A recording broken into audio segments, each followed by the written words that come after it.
Halo semuanya, jadi hari ini kita berdua, saya Dimas Haji, saya Dito Kurnia, mau cerita tentang experience kita melaksanakan praktek laut atau bisa disingkat pralat.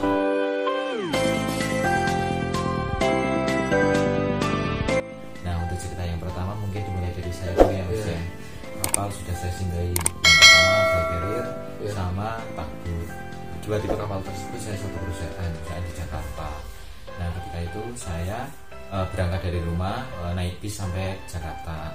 Nah, setibanya di Jakarta saya laporan ke kantor. Akhirnya saya di mes sekitar 20-25 hari.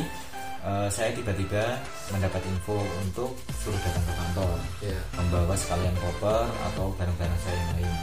Jadi ya mungkin feeling saya ini saya berangkat. Nah, akhirnya saya pergi ke kantor untuk memenuhi panggilan tersebut. Setibanya saya di kantor, saya diberi info kalau saya berangkat ke Samarinda.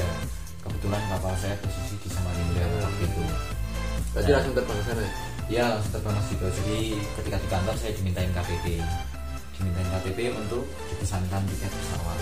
Kebetulan saya di situ nggak bawa barang banyak Mas Dito, cuman baju beberapa, celana beberapa aja yang perlu aja, dan ringkas simpel gitu. Jadi nggak memberatkan diri sendiri. Nah, malamnya itu saya nginep di kayak rumah sebelah kantor gitu. Jadi mungkin dipersiapkan di situ supaya nggak ada human error, kesiangan ataupun ketinggalan pesawat seperti itu. Nah, akhirnya saya tidur di situ. Paginya saya berangkat Mas Dito. Saya berangkat dari Bandara Halim Perdana Kusuma untuk langsung ke Samarinda. Ya. Akhirnya saya terbang sekitar 1,5 jam. 1,5 jam. Setibanya saya di Bandara Samarinda, saya langsung dijemput oleh agen. Jadi agen ini kalau kita bisa bilang ini ya Mas ya, perwakilan dari perusahaan ya, dari perusahaan di lokasi tersebut mungkin ya, bisa dibilang seperti itu. Saya dijemput ke agen, terus saya ikut dengan agen untuk ke kayak mungkin kantor kecil cabangnya perusahaan untuk cek dokumen atau mungkin verifikasi mungkin ya, seperti buku pelaut, BST dan dokumen lain. SIM-on juga ya.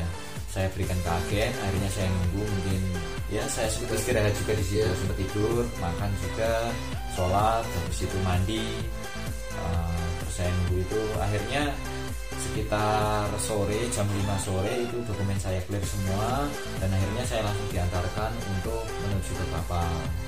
Nah, akhirnya saya sampai di kapal, kenalan sama kru yang lain ya, yang pasti memperkenalkan diri ya Mas ya, karena kita sebagai kadet ya. Betul. Ketemu kapten, ketemu KKM, bilang kalau kita kadet dari sini, terus bilang untuk mohon bimbingannya seperti itu. Jadi sopan santun di sini Mas. Itu sopan santun itu adalah modal utama ya. Modal utama dimanapun pasti sopan santun itu modal utama. Nah, akhirnya saya di kapal itu merasa happy Mas, karena itu pengalaman yang pertama kalinya kalau masuk ke dunia kerja, gambaran dunia kerja. Gambaran dunia kerja, mungkin gambaran seolah-olah kita kalau nanti jadi kerja di kapal itu seperti lapangan itu. Kerjanya seperti ini gitu ya. Jadi tahu alur-alurnya, betul. Jadi tahu alur-alurnya, jadi tahu kondisi di laut seperti apa. Mungkin tahu juga apa job di setiap perwira ABK dan yang lain-lainnya. Betul. Nah, untuk pengalaman saya di kapal ya, saya sempat mengalami beberapa trouble yang ada di tengah laut. Saya habis itu lebih ke gambaran ketika saya menjalani kala 1 tahun. Kebetulan saya 1 tahun pas Mas Dito. Saya pas 1 tahun baru turun. Nah, saya sempat di 2 kapal nih, di kapal Balkerir sama di kapal Tengku Bravo. Nah, ini ada perbedaannya Mas. Mungkin kalau lebih banyak kerjaannya itu lebih banyak di Balkerir Mas. Lebih capek, lebih besar mungkin ya. Karena kalau di Balkerir itu ngambil kunci aja sampai Mas, naik beberapa lantai, apalagi belum dikerjainnya. Disuruh ngambil kunci 17, nanti udah ambil kunci 11, bukan maksudnya 19 gitu. Nah, itu sudah hal yang biasa ya. Hanya bisa maksudnya menaati perintah lah. Ya, menaati perintah, betul sekali. Tak lupa juga kita dapat kenalan baru atau pengalaman baru, orang-orang baru, lingkungan yang baru, pasti di situ kemampuan untuk adaptasi kita akan terlatih juga. Iya, jadi untuk lain kapal saya itu Jawa, Kalimantan, habis itu Sulawesi, habis itu kalau ke timur paling ke Ambon sama ke Lombok. Udah itu aja, nggak pernah sampai ke timur. Muatan saya muatan batu bara sama muat nikel. Itu. Jadi dua itu ya, saya muat batu bara sama nikel. Nah terus untuk jam jaganya saya kebetulan tergantung kapal mas, saya jam jaganya. Kalau kapal saya isi muatan, saya jam jaganya 8.48 ya. Kalau kapal saya kosong itu jam jaga saya 12.4. Berarti rolling gitu ya? Rolling. Akhirnya saya sudah setahun di kapal, saya mengajukan sing off. Itu kapten saya bilang, Dad nanti kamu turun pas kapal masuk Jawa ya. Jadi saya turun di Pelabuhan Probolinggo di PLTU Probolinggo. Saya sudah siapkan tas yang mau saya bawa sama kardus untuk isi pakaian yang mau saya kirimin paket. Jadi sisanya dipaket gitu ya? Sisanya saya paket karena saya malas bawa paketnya. Akhirnya saya pulang dan tak lupa untuk berterima kasih kepada kru kapal.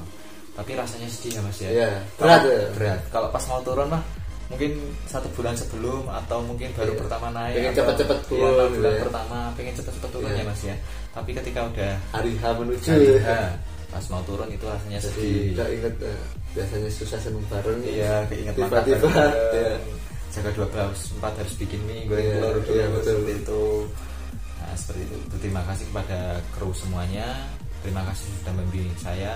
Nah akhirnya saya pulang dan ya sudah mas, di situ perala saya sudah selesai. Mungkin kalau ceritakan cuma 9 menit 7 menit, tapi kalau kita menjalani sudah 360 hari ya mas. Iya betul. Ya mungkin cerita dari saya sekian. Mungkin kita bisa dengarkan cerita dari Mas Dito. Silahkan Mas Dito.